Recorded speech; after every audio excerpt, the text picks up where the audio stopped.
তারা প্রতিদিন গাছটায় জল দিত আর অপেক্ষা করত কবে সেই গাছ বড় হবে আর তাতে মিষ্টি মিষ্টি আম ফলবে।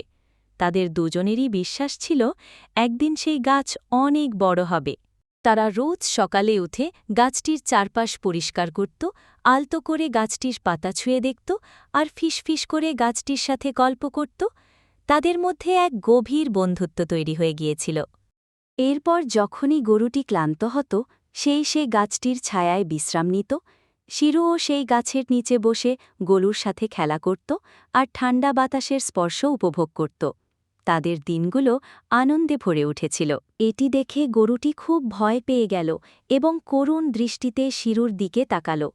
শিরুও বুঝতে পারল যে গাছটিকে বাঁচানো খুব দরকার।